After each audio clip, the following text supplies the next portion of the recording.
The whole thing started 3 months ago when Victoria announced her engagement to Derek at our monthly family dinner. Mom immediately started gushing about wedding plans while Dad pulled out his checkbook, ready to fund what he called the social event of the decade. "We're thinking the Rosewood Vineyard estate," Victoria said, scrolling through photos on her phone. "It's only $85,000 for the venue, plus catering, flowers, photography." She paused dramatically. "Around $200,000 total. Whatever my princess wants," Dad beamed, already calculating numbers in his head. I was sitting quietly at the end of the table, picking at my salad when Victoria's eyes landed on me. "Oh, and Maya, I know money's tight for you right now, but I really want you as my maid of honor. We can find you something affordable to wear." "That's very thoughtful," I replied softly. "Maybe something from Target?" she continued with a laugh. "I mean, we can't have you looking out of place next to my Stanford sorority sisters." Mom nodded sympathetically. "Victoria's right, honey. This is going to be photographed for the society pages. We want you to feel comfortable but also appropriate." I'd grown used to these conversations over the years. Ever since dropping out of law school to pursue what my family called that computer thing, I'd become the designated family disappointment. While Victoria climbed the corporate ladder at Dad's investment firm, I spent my days in coffee shops with my laptop, working on what they assumed were freelance projects that barely paid the bills. What they didn't know was that computer thing had turned into Data Flow Solutions, a cloud infrastructure company I'd built from nothing. 3 years ago, a major tech corporation had acquired us for $340 million. My 60% stake had made me exceptionally comfortable, though I'd kept living in my modest one-bedroom apartment and driving my reliable Honda Civic. The family never asked about my work beyond polite inquiries about whether I was still doing that coding stuff. They assumed my simple lifestyle meant I was struggling financially. It was easier to let them think that than explain how I'd accidentally built a tech empire while they weren't paying attention. "Have you put a deposit down on Rosewood?" I asked Victoria. "Not yet," she sighed. "They're requiring $50,000 upfront, and with Derek's student loans we need Dad's check to clear first. But the wedding coordinator assured me we're first on the list." I made a mental note and changed the subject. The next day I drove out to Rosewood Vineyard Estate. Rolling hills covered in grapevines stretched as far as I could see, with a stunning Mediterranean-style villa overlooking the valley. The owner, Mrs. Catherine Rosewood, met me personally. "It's a magnificent property," she said as we toured the grounds. "My late husband and I built this as our dream home 40 years ago. But I'm 78 now and it's time to let someone else create memories here." "What made you decide to sell?" "The event business keeps me busy, but the property taxes and maintenance are overwhelming. My children live on the East Coast and have no interest in wine country life." We spent 2 hours walking the vineyard rows, talking about her husband's passion for winemaking and her love of hosting celebrations. By the time we returned to the villa, I'd made my decision. "Mrs. Rosewood, I'd like to make an offer." "For an event booking?" "For the entire estate." Her eyebrows rose. "The entire? But you look so young. Are you sure you understand what you're considering?" I pulled out my phone and showed her my bank statement. "I'm quite sure." 3 weeks later the papers were signed. I was now the owner of 150 acres of prime Napa Valley real estate, including the vineyard, villa, guest cottages and event facilities. Mrs. Rosewood had accepted my offer of $12.8 million, grateful to know the property would be loved and maintained. I kept the existing staff and event bookings, including Victoria's wedding, which was still 6 weeks away. The wedding coordinator, Sarah, had no idea ownership had changed. I'd specifically requested that all existing contracts be honored under the previous management structure. That Friday our family gathered for our usual dinner. Victoria was practically glowing as she showed off wedding favors and talked about final preparations. "The venue coordinator called today," she announced. "Everything's confirmed for next month. Rosewood is going to be absolutely perfect." "I'm so proud of how you've planned this whole thing," Mom said. "A real fairy tale wedding." Victoria beamed, then turned to me. "Maya, I know we haven't talked about your bridesmaid dress yet. I was thinking maybe we could find something simple online. I don't want you to overspend." "I appreciate you thinking of my budget," I said. "Actually," Victoria continued, getting more animated, Derek's cousin is about your size and she has this beautiful navy dress from her sister's wedding. It's not exactly what I envisioned for my bridal party, but it would save you money. That's very generous. I just want everyone to be comfortable, Victoria said, though her tone suggested she was more concerned about the photos than my comfort. This wedding is going to be featured in several magazines, and I want everything to look cohesive. Dad cleared his throat. Speaking of the wedding, I got the final bill from the caterer today. With all the additions Victoria requested, we're looking at $240,000 total. Daddy, I know it's a lot, Victoria said quickly, but this is a once-in-a-lifetime event. Derek and I will pay you back. Nonsense, Dad waved his hand. My little girl deserves the best. Though I have to say, Maya, it might be good for you to see how a real celebration is done. Maybe it'll motivate you to get serious about your career. Maybe it will, I agreed quietly. The conversation continued with details about flowers, musicians, and the famous photographer Victoria had hired. Throughout dinner, she kept making small comments about keeping things classy and ensuring everyone looked appropriate for the cameras. As we were finishing dessert, Victoria's phone rang. It's the wedding coordinator, she said apologetically, stepping away to take the call. I could hear her voice from the next room getting increasingly agitated. What do you mean there's been a change? The wedding is in 6 weeks. She returned to the dining room looking confused and slightly panicked. That was Sarah from Rosewood. She said there's been a change in ownership, and the new owner wants to meet with me to discuss the wedding arrangements. Change in ownership? Dad frowned. When did this happen? Apparently 3 weeks ago, Victoria said, checking her phone again. Sarah assured me that all existing contracts would be honored, but the new owner wants to personally review all upcoming events. Mom looked worried. What if they want to change the pricing? Or cancel bookings? They can't do that, Victoria said, though she sounded uncertain. We have a contract. Who bought it? Dad asked. Sarah didn't say. Just that they'd be in touch soon to schedule a meeting. The room fell silent as everyone absorbed this news. Victoria's perfect wedding suddenly felt less certain. I'm sure it'll be fine, I said gently. Maybe the new owner just wants to maintain the same high standards. Easy for you to say, Victoria snapped, her stress showing. You don't have anything invested in this. If they cancel, I don't have time to find another venue of this caliber.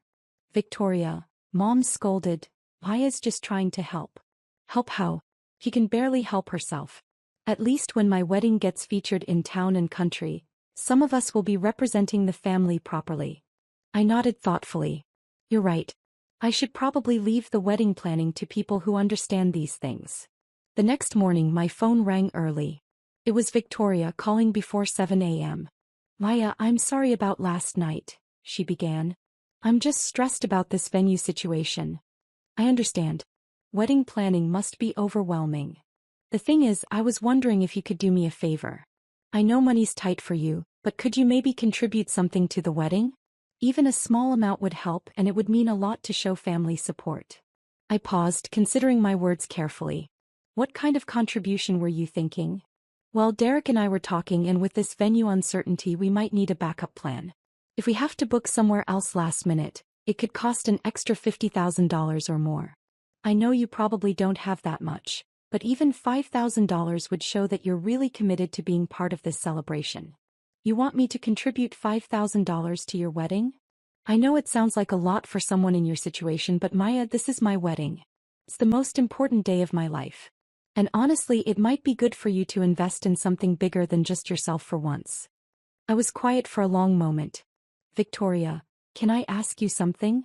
Sure. Do you actually want me at your wedding? Of course I do. You're my sister. Why would you ask that? Because every conversation we've had about it involves you telling me how I need to look different, spend money I supposedly don't have, or change something about myself to fit your vision. Victoria sighed. I'm not trying to change you, Maya. I'm trying to help you rise to the occasion. This wedding is going to be attended by some very important people. Dad's business partners, Derek's family who own half the tech companies in Silicon Valley, my sorority sisters who are all successful professionals. And you're embarrassed of me. I'm not embarrassed. I want you to shine, Maya. This could be networking opportunity for you. If you could just put in a little effort, maybe wear something nice, contribute financially to show you're invested, it would help you too. I understood then. This wasn't about including me in her celebration. This was about managing how I might reflect on her perfect day. Victoria, I need to tell you something. What? I can't contribute $5,000 to your wedding. She was quiet for a moment. I understand. I mean, I'm disappointed, but I get that you're in a tough spot financially. I'm not in a tough spot financially. What do you mean? I mean, I can't contribute $5,000 because I don't think it would be appropriate, given that I own the venue. Silence. Maya, what are you talking about? I bought Rosewood Vineyard Estate 3 weeks ago. I'm the new owner, Sarah mentioned. The silence stretched so long I thought she might have hung up. You, what? I purchased the property for $12.8 million. Your wedding is still scheduled as planned, don't worry. This isn't funny, Maya. I'm not trying to be funny. You can't afford a bridesmaid dress, but you bought a $12 million vineyard? Apparently so. Another long pause. This is impossible. Where would you get $12 million? I sold my company 3 years ago for $340 million. I've been living quietly and investing the money. When you mentioned Rosewood, I went to look at it and fell in love with the property. Your company? What company? You code websites for small businesses. Actually, I built a cloud infrastructure platform that was acquired by Microdata Corporation. You might have read about it. The acquisition made tech news for several weeks. Victoria was quiet for so long I started to wonder if she'd fainted. Victoria? Are you okay? I need to call you back. She hung up. 20 minutes later, my phone exploded with calls and texts. First Victoria, then Mom, then Dad. I let them all go to voicemail and continued my morning routine. Victoria's voicemail was a rambling mix of apologies and questions. Maya, I'm so sorry, I had no idea. Why didn't you tell us? How long have you been wealthy? I feel terrible about the bridesmaid dress comments. Mom's message was pure confusion. Honey, Victoria called crying about you owning the wedding venue? I don't understand what's happening. Please call me back. Dad's voicemail was different. Maya, Victoria says you bought some vineyard? I'd like to understand what's going on here. This seems like a conversation we should have had as a family. I made coffee and sat on my small apartment balcony, watching the morning traffic below. My phone continued buzzing with messages, but I wasn't ready to deal with the chaos yet. Finally, around noon, I called Victoria back. Maya. Thank God. I've been trying to reach you for hours. I saw. What can I do for you? I don't even know where to start. Is it true? Do you really own Rosewood? I do. And you're really worth. I mean, you really have millions of dollars. I do. But you live in that tiny apartment. You drive a Honda. You never go on vacations or wear expensive clothes or... I like my apartment. My car is reliable. And I don't need expensive clothes to be happy. Victoria was quiet for a moment. Maya, I owe you the biggest apology of my life. For what? For treating you like you were less successful than me. For assuming you were struggling. For making those comments about your dress and asking you for money. Victoria, you didn't know. But that's just it, I never bothered to know. I never asked about your work beyond surface questions. I just assumed because you weren't flashy about money, you didn't have any. I appreciated her honesty. It's okay. It's not okay. I've been condescending to you for years. And the worst part is you never corrected me. You just let me make an ass of myself. I didn't want to make a big deal about the money. Why not? Maya, you're incredibly successful. You should be proud of what you've accomplished. I am proud of my work. But I've seen how money changes family dynamics. I wanted our relationship to be about more than my bank account. Victoria was crying now. I'm so sorry. You're my little sister and I should have been supporting you, not judging you. You weren't judging me. You were trying to help in your own way. By offering you hand-me-down dresses and lecturing you about career motivation? I couldn't help but laugh. The career motivation talks were pretty funny, given the circumstances. Oh God, all those dinners where Dad and I gave you advice about getting serious about work. While I was running a multi-million-dollar investment portfolio, yes. Maya, can you forgive me? There's nothing to forgive, Victoria. You're my sister and I love you. Even after I was such a snob about the wedding? Especially after that. Though I do think we need to have a conversation about your actual expectations for the ceremony. What do you mean? Well, as the venue owner, I want to make sure your wedding is exactly what you dreamed of. But as your sister, I want to make sure you actually want me there as family, not as someone you're trying to manage.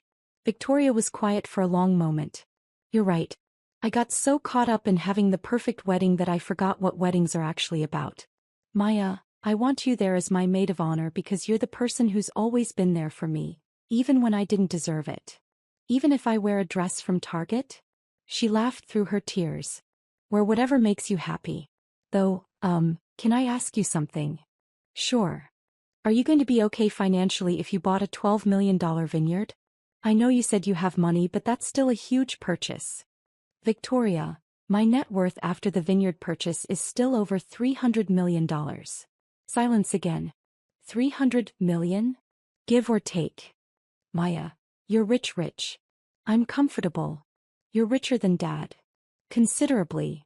She started laughing and it quickly became hysterical laughter mixed with crying. I offered you a used bridesmaid dress. I asked you for $5,000. I told you to look at this wedding as a networking opportunity. To be fair, it might still be good networking. Derek's family does sound interesting. Maya, Derek's family is going to want to invest with you, not network with you. I hadn't thought about that. That could get complicated. This whole thing is complicated. How do I even begin to apologize to everyone? Mom and Dad are going to die when they find out. You don't need to apologize for not knowing something I didn't tell you. But I need to apologize for how I treated you. Maya, you've been nothing but supportive of this wedding and I've been awful. You haven't been awful. You've been stressed about planning a big event. I asked my multimillionaire sister to contribute $5,000 to help pay for a wedding at a venue she owns. When you put it like that, it does sound fairly ridiculous. Victoria was quiet for a moment. Maya, can I ask why you bought rosewood? Was it because of my wedding? I considered the question carefully. Partially. When you described it, I was curious to see it. But mostly I bought it because I fell in love with the property. Mrs. Rosewood, the previous owner, needed to sell, and I could give her the security of knowing it would be well cared for. Are you going to keep running it as an event venue? For now. I like the idea of hosting celebrations, though I might make some changes to focus on family events rather than just high-end society parties. That sounds perfect for you. Victoria, there's something else we should discuss. What? Your wedding budget. Oh no, Maya, I can't let you pay for my wedding. That wouldn't be right. I'm not offering to pay for it. I'm offering to host it. What's the difference? The difference is that you're my sister and I want to give you the wedding of your dreams as my gift to you. Not because you need financial help, but because I love you and want to celebrate your marriage. Victoria started crying again. Maya, that's too much. It's not too much if it makes you happy. But the venue fee alone is $85,000. Victoria, $85,000 is what I spend on coffee in a year. That can't be true. Okay, that's an exaggeration. But the point stands. This wedding gift won't impact my finances, and it would mean everything to me to host your celebration. Are you sure? I'm sure. But I have one condition. Anything. I want you to wear whatever dress makes you feel beautiful, eat whatever food makes you happy, and celebrate with people who love you for who you are. No more worry about impressing magazine photographers or looking perfect for social media. That sounds amazing, actually. Good. And Victoria. Yeah. I'd be honored to be your maid of honor, but only if you actually want me standing beside you as your sister, not as a prop in your photos. Maya, I want nothing more than to have my sister beside me on the most important day of my life. Then let's plan a wedding. Over the next several weeks, everything changed. Victoria called off the magazine photographers and reduced the guest list by half, focusing on family and close friends rather than business contacts and social acquaintances.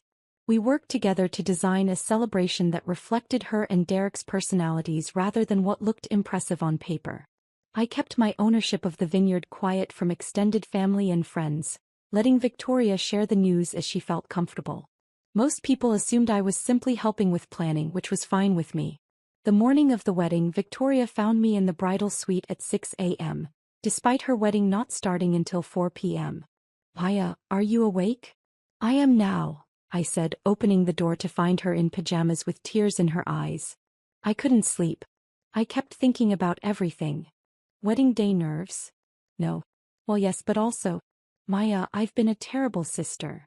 I pulled her into the suite and made her sit down. Victoria, we've talked about this. You haven't been terrible. Yes, I have. Not just about the money stuff, but before that too. I never asked about your work because I assumed it wasn't important. I never included you in my social circle because I thought you wouldn't fit in. I treated you like the little sister who needed guidance instead of recognizing that you were building something incredible. Victoria. Let me finish. You've given me the most beautiful gift imaginable, not just paying for this wedding, but making it possible for me to have the celebration I actually wanted instead of the one I thought I was supposed to want. And more than that, you've been patient with me while I figured out how to be a better sister. I sat down beside her. Victoria, do you know what the best part of this whole experience has been for me? What? Getting to know who you really are when you're not trying to impress anyone.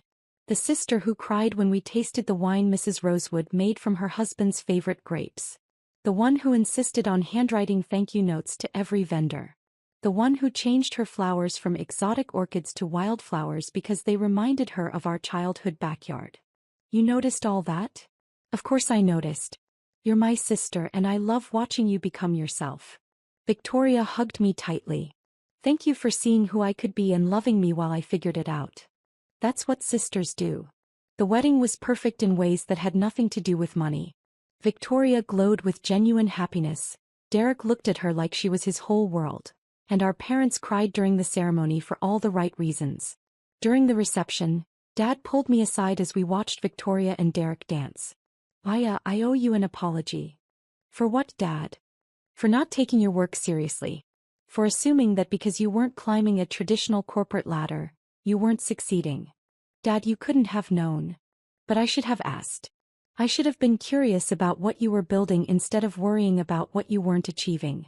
I smiled. Well, now you know.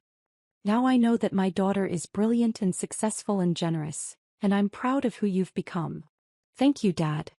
As the evening wound down, I found myself on the vineyard terrace, looking out over the valley. Victoria appeared beside me, still in her wedding dress. Hiding from your own party? I asked, taking a moment to appreciate it all. Maya, this was the most perfect day of my life. I'm glad. Can I ask you something? Always. Are you happy? I mean, really happy? With your life, your choices, everything. I thought about it. I am. I love my work, I love this property, and I love our family, even when you're being impossible. Victoria laughed. Even when I'm being impossible? Especially then. That's when you need love most. She leaned against the railing beside me. Maya, I want you to know that whether you had millions of dollars or were actually struggling financially, I should have treated you better. Money doesn't determine someone's worth. No, it doesn't. But it does make for a really great wedding venue. I laughed. It doesn't hurt. As we stood there watching the stars come out over the vineyard, I realized that Victoria was right. This had been a perfect day. Not because everything was expensive or impressive, but because it was real. Because my sister had chosen love over image, family over status, and authenticity over perfection. And because sometimes, the best gift you can give someone isn't money or property or business success. Sometimes it's the patience to let them figure out who they really are, and the love to accept them while they're figuring it out.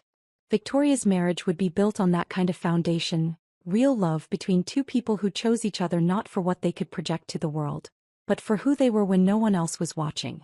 As for me, I had my vineyard, my family, and the quiet satisfaction of knowing that sometimes the most successful ventures aren't the ones that make headlines. Sometimes they're the ones that make a sister's wedding day perfect, or give an elderly woman peace of mind, or prove that success doesn't have to be loud to be real. The next morning I found a handwritten note from Victoria on my door.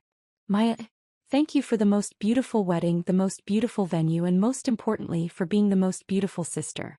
I promise to spend the rest of my life being worthy of your patience and generosity. I love you more than words can say. V. I smiled, folded the note carefully, and tucked it into my desk drawer next to the property deed for Rosewood Vineyard Estate. Some investments pay dividends in dollars. Others pay dividends in relationships that become stronger, deeper and more genuine than anything money could buy. I was grateful to have both.